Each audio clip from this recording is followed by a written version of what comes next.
Who will be Manchester United's manager for the 24-25 season? There are three candidates: Erik Ten Hag, Thomas Tuchel and Gareth Southgate. In this video, we're going to be reviewing all three candidates for the possible Manchester United job and see who is best fit for Manchester United. We've also got a Chelsea fan who you might have seen on the channel before in Charlie, who's going to give me a little bit of an opinion and an insight of what he thinks of Thomas Tuchel, because obviously Thomas Tuchel managed Chelsea. So it's a great bit of insight from another fan's perspective to see what Thomas Tuchel is actually like as a manager, because obviously as United fans, we don't know what he's like as a manager from the actual outside perspective. We only know him as a possible candidate for the Man United job. But anyway, let's get right into the video. Make sure you leave a like on the video, subscribe if you are new, comment down below on your preferred manager to manage Manchester United, and hit that notification bell so you never miss an upload of Red Devils TV.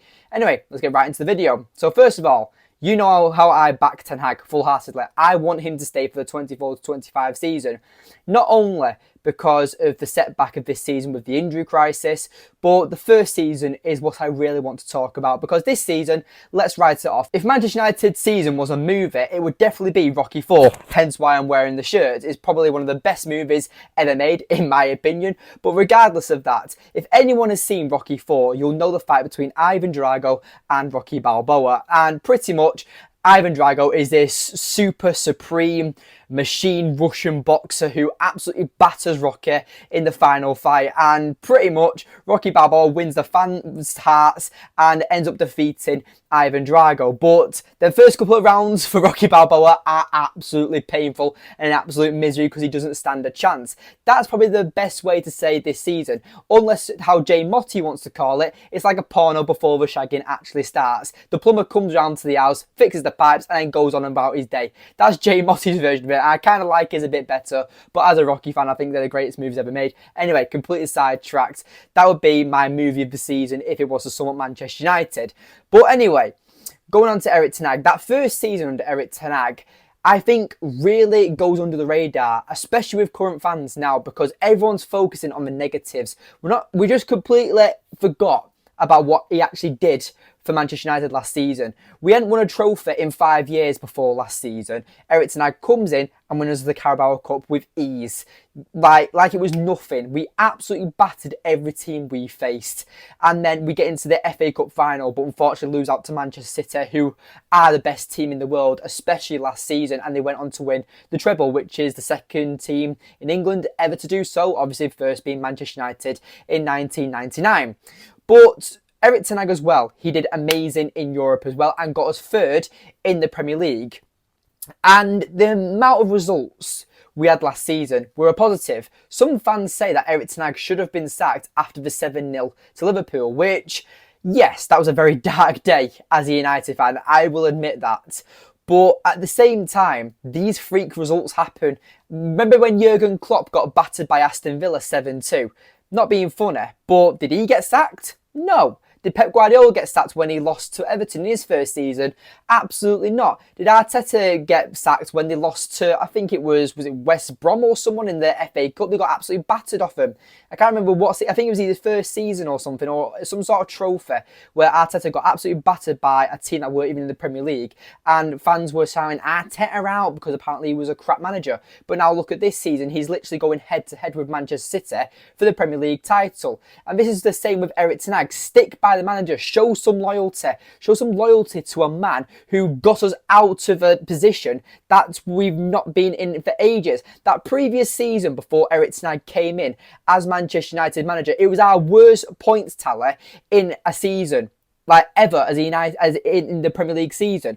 Now, yes, this season we need 5 points to match that. We need to get 5 points to match the worst ever season we had in our next 3 games, which is against Newcastle, Arsenal and Brighton, which is not going to be an easy task whatsoever. But at the same time, in that season under Ole and Ralph Rangnick, when we did finish in our worst points tally, they did not have an injury crisis the way Erik Ten Hag has had to deal with this season. I'm not going to sit here and mention the Sancho or Ronaldo and all that off-field drama, because that shouldn't justify Erik Ten Hag as a manager. This season, was an off season. Let's admit that. Let's get over it. End the season now and let's try and end on a high with possibly winning the FA Cup. Some fans are completely writing us off and say we're going to get absolutely slapped up by Man City in that FA Cup final. But they're also forgetting that we've got 3 very important games. And yes, we've got a massive setback because we've hardly got any defence. But at the same time, I want to see this team actually fight, because there's only so much Erik Ten Hag can do. And I would much rather sit here and watch Erik Ten Hag maybe drop down, and maybe he isn't the right manager for Manchester United, but I would much rather us see him and stick with him and get rid of certain personnel in the club that have undelivered for years before Erik Ten Hag joined Manchester United. That's just my take, and it frustrates the fuck out of me that so many people are against Erik Ten Hag. It's their opinion, they're entitled to it like I'm entitled to mine. But at the same time, Erik Ten Hag for me is the best manager we can have at this point, because the next 2 managers I'm about to mention are not the right fit for Manchester United, and I'll tell you why. So first of all, in his waistcoat, Gareth Southgate. Now, the fact that Gareth Southgate isn't loved by the United fan base because he's England manager. A lot of people think he isn't good enough to be England manager. I'm one of them. He's hardly beaten any major international team like France. He beat Germany, but that was a poor side. But the likes of Portugal, the likes of, I don't even know, like the amount of teams that we get battered by in international duty is terrible. For the team we have, we could have a far better manager. But the thing is, I hardly watch international football. I only watch it really for the major tournaments, and I'm not going to sit here and say, oh, I'll watch Gareth Southgate every game. I don't even know what his actual manager results were like before he became England manager. But for me, I personally believe Gareth Southgate is nowhere near good enough to be Manchester United's manager. I will generally probably won't watch Manchester United if we do appoint Gareth Southgate as manager. And I can say that about a lot of other Manchester United fans, because it would be a target on his back from day one. You think it only took United fans, 18 to 20 months to turn on Erik Ten Hag? I give it a month of probably 2 or 3 bad results before the United fan base are on Gareth Southgate. It'll be disaster from day one, and I'll call it now if he does become our manager. But it's not only that. You look at him in the England setup, and he's got the best England players in the world. Let's be honest, because he manages the international team. But when I see him, he reminds me of an international version of Ole Gunnar Solskjaer, but worse. Ole Gunnar Solskjaer at least played decent football. If Gareth Southgate came into Manchester United, who don't have the near enough quality from what the England's actual team has, he's going to fail miserably, and we would become an even worse team than what this season's been. And I just don't want Gareth Southgate anywhere near this team. Plus, if we do sign Gareth Southgate as our manager, it would be an absolute disaster, because we've got the Euros this season with England. So you're telling me that Gareth Southgate will do whatever he does with England in the international stage, and then literally, 2 or 3 weeks before pre-season starts, he's going to become Manchester United manager. We're going to get all our transfer windows, so he's going to decide what his starting 11 is, who he wants to sign, who he wants to get rid of in the space of 3 weeks. Based on Manchester United's history, I can guarantee you that would not happen and would not work, and it would be a disaster season, and we would not be set up for it properly. Kind of like this season. Erik Ten Hag got us third, back to Champions League football. What happens? He gets Rasmus Højlund, yes, a great upcoming promising striker, Mason Mount, who's been injured all season, and Andre Onana, and then a few loans and a free transfer in Johnny Evans. This summer that we've had for this season has been one of the worst I've seen when it comes to actual signings, and people will blame Erik Ten Hag for these certain signings. I feel like with the Mason Mount one, you can completely exclude, because he's been injured all season. Rasmus Højlund has been our only fit striker this season, and compared to Anthony Martial, and even Rasmus Højlund's had his injuries this season, and that's been a massive setback. Andre Onana has had a target on his back from day one, because at the end of the previous season, when David De Gea was leaving Manchester United, it was such a 50-50 divided split that David De Gea should stay. I was one of them fans. Or David De Gea should go, and we need a more modern day keeper who can play out from the back. We bring in Andre Onana, who's Erik Ten Hag's first choice, and what happens? He's very decent when it comes to distribution, But unless it's a photographic save where he's saving a ball that's stopping him going into the top corner, yeah, he's mint at that when it comes to shot stopping ability, but it's his near post. It's the saving with his feet. It's the fact that he's practically a scarecrow in net at times. And the goals we've conceded this season, bearing in mind 81 goals at the time of recording, has been an absolute embarrassment. And I like Andre Onana. I want to like him. He does a lot of charity work off the pitch, but you have to be judged on your performances on the pitch. And Andre Onana is one of them goalkeepers where I don't think he'll last 3 years at Manchester United. And that's just me saying it. I don't think that this goalkeeper will be a long-term Manchester United goalkeeper. But that's just my opinion. But going back to Gareth Southgate, I just think he's the complete wrong man for the job. And like I said, we wouldn't have enough time to plan out our season. He would not have enough time to implement his tactics, his training schedule, blah, blah, blah, blah, blah. So going on to the other candidate, and that is Thomas Tuchel. Now, like I said at the start of the video, my mate Charlie, who's a Chelsea fan, I'm going to play a bit of a voice clip now on what he said on Thomas Tuchel. Yeah, mate, he was literally sacked because there was a disagreement about a direction that the club was going in. It was nothing to do with footballing reasons. He didn't agree with what Bowley and co wanted to do. He very much, focusing on a collaborative process. He just wanted to be involved purely doing the coaching, and so they parted ways. Simple as that. They just didn't. He didn't believe in the direction the club was going in. He just wanted to focus on the coaching, as I said. And yeah, it just come to a natural parting of ways because they both weren't on the same page in the direction that the club wanted to go in. Obviously Tuchel was great for us, but he does have a history of falling out with players, falling out with higher ups. Not just that he fell out with higher ups at Chelsea, but yeah, he definitely fell out with players there for sure. But yeah, mate, the main reason he left was because, the reason he left was nothing to do with the football. It's just the fact that he wanted to purely be focused on the coaching. He didn't want to be involved in anything else. Whereas obviously this ownership want the manager to be more involved in the collaborative process of everything that's going on at the club. So after listening to that, what are your thoughts on what Charlie said? Because obviously Charlie is a very respectable Chelsea fan and one of the best Chelsea fans I know. He's so humble, he's very kind, and he's honest.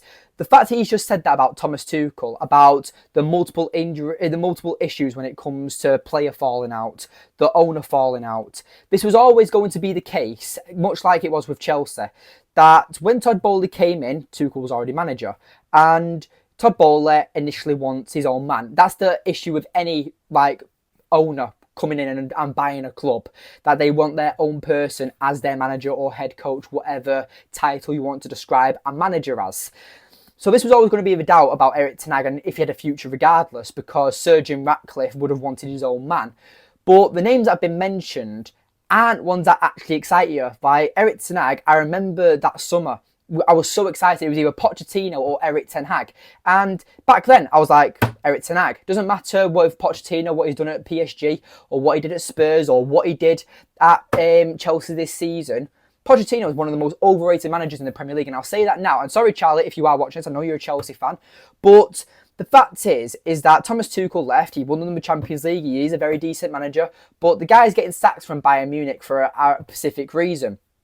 And Bayern Munich want to replace Thomas Tuchel with possibility of Erik Ten Hag. Open your eyes. The fact is as well, for me, Thomas Tuchel is not the right man for Manchester United. Yes, he has been seen on clips when United have faced Bayern Munich in the Champions League, when Tuchel came back to Old Trafford and you saw about, look at this place, one of the best stadiums in the world, especially with the fans and stuff. But the thing is that Thomas Tuchel knows he's getting sacked by Bayern Munich at the end of the season. So every interview he does that's based on a question about Manchester United, he's probably going to dick ride. He's probably going to try and suck off Manchester United because he doesn't want to be unemployed. It's like asking someone, do you want to be on benefits or do you want to work? Some people actually will take the benefits because they're lazy. But Thomas Tuchel's a very respectable man and a very respectable manager. But for me, with what you've seen at multiple clubs now, player fallouts and owner fallouts, it would not end great. And I do think Thomas Tuchel has a very interesting way of attacking a game and can cause a lot of trouble when his team is built right. And I would probably sit here and say that If Thomas Tuchel is the only manager that's linked with Erik Ten Hag's job once he is sacked, I will take Thomas Tuchel. But right now, when Erik Ten Hag's job is still undecided, despite what media outlets are being released, I still full-heartedly believe that Erik Ten Hag is the right man for Manchester United to take us forward. I'm not going to sit here and say Erik Ten Hag might win us the title. He might not win us the Champions League. But like I said earlier in the video, I would much rather see players go before Erik Ten Hag goes. Give him at least 3 years. And that is the end of next season, which also the end of his contract. So that's something we can also look at. That Erik Ten Hag, his contract is up at the end of next season. So let him earn his contract. Let Sir Jim Ratcliffe, because the thing is as well, Sir Jim Ratcliffe behind the scenes, the possibility of Dan Ashworth, Jason Wilcox, also Omar Barada. He's hiring all these new staff members for the back room and to make our club great again, and hiring the right people in the right positions. Do you really think finding a new manager is going to be easy? Do you think it's going to be a lot of pressure on Sir Jim Ratcliffe, and especially with the way that Manchester United fans have acted towards the Glazers? We do not want another owner in our club that's going to receive that much scrutiny. I hate the Glazers, full-heartedly. They are probably the worst thing to ever happen to Manchester United after the Munich air crash. But at the same time, Sir Jim Ratcliffe's come in and is actually very positive in the United fan base. A lot of people like what he's doing. But in my opinion, with the amount of changes he's made in the back room, Erik Ten Hag and replacing the manager is a massive, massive task. And that's to challenge his credibility. So this is what I have to say. Sir Jim Ratcliffe, if you're ever watching this, you probably don't. You probably don't even have a YouTube channel. You probably have stocks in your YouTube. But you haven't probably never watched YouTube. But if you are watching this, this is what I have to say to you. Let Erik Ten Hag see out his contract. It ends towards the end of next season. If it goes to shit like it did this season with the injuries, or whether Erik Ten Hag's style of players, people say that doesn't exist, if that still doesn't work, then fine. Sack him. You're the co-owner. You're in charge of all the footballing decisions. So if you don't think Erik Ten Hag is right for the job, so be it. That is your decision. But for me, I think you'd be making a fool of yourself if you sack Erik Ten Hag this summer. You should at least let him see out the start of next season. Get an interim manager in next season if it does go to shit. But right now, with the names that are being mentioned, Gareth Southgate and Thomas Tuchel are not the right people to take Manchester United forward. Stick with Erik Ten Hag, because when we won that Carabao Cup last season against Newcastle, that was the positive that we needed. First trophy in 5 years, and it made me believe again. It made me feel amazing. And this is what I wanted to say. I've got a good mate of mine called Ethan. He's a Newcastle fan. And hi, Ethan, if you're watching this, you made it this far into the video. I've massively ranted on about this video. But with Ethan, I turned around and said to him that I would not change my footballing journey for anybody. Because, let's be honest, Manchester United are a very privileged club with what our fans have experienced. But as a young fan myself, who's only 20 years old, my prime teenage years of Manchester United are David Moyes, Louis van Gaal, Jose Mourinho, Ole Gunnar Solskjaer. I hardly got to witness the greatness of Sir Alex Ferguson. And the thing is, all around me, I have seen spoilt, over-privileged fans that do not respect football. They think that the Manchester United way is still living. It's not. It's been buried over 11 years ago. The day we appointed David Moyes was the day that the Manchester United way was lost, because we're never getting that back, and certain fans can't let go of that balloon. You remember when you were a kid and you'd go to the carnival or the fair, and your parents would buy you a balloon and you'd hold on to that because it was your favourite thing. You know, you'd either hold it in your buggy or you'd hold it walking around before you go on the rides. And you hold on to it so tight because obviously you know it's got helium in, and you know that if you let it go, it flies away. But I still feel like so many United fans are out there who can't let go of the past, because that's what made Manchester United probably one of the greatest clubs in the world, is because of Sir Alex Ferguson. But move on. It's 10 years ago. It's 11 years ago almost, actually. So we've got to move on. And the fact is that I talk and see so many overprivileged fans who are spoilt and just betray every single manager we've had when it doesn't work out because they feel like they're so self-entitled that they deserve more. We don't deserve more. We've been rotting for over a decade. And then people expect that, okay, in their first season, let's see how the manager does. But in their second season, they've got to be challenging. It's impossible. If you've been rotting for over a decade, you cannot cure it within 2 years. But anyway, that's the end of the video. Thank you for watching. Pretty much, sum it up, I think Erik Ten Hag should stay as Manchester United manager. Who will be Manchester United's next manager? I really can't decide. But for me, I personally believe it is Erik Ten Hag. Thomas Tuchel, we've seen what he's done at Bayern Munich, we've seen him done at PSG, and we've seen what he did at Chelsea. When it comes to glorifying and winning trophies, yeah, he's alright and he can do a job. He didn't do it under PSG. He's not really done it under Bayern Munich, and Chelsea, he won him the Champions League. So, you know, at the end of the day, Thomas Tuchel is a very decent manager, but isn't, for me, the right man to take Manchester United forward. And Gareth Southgate, I want nowhere near Manchester United, in my opinion. But anyway, that's the video. Thank you for watching. Made it this far into the video. Leave a like, subscribe, comment down below on who you want as Manchester United manager, and I'll see you in the next one. Take care.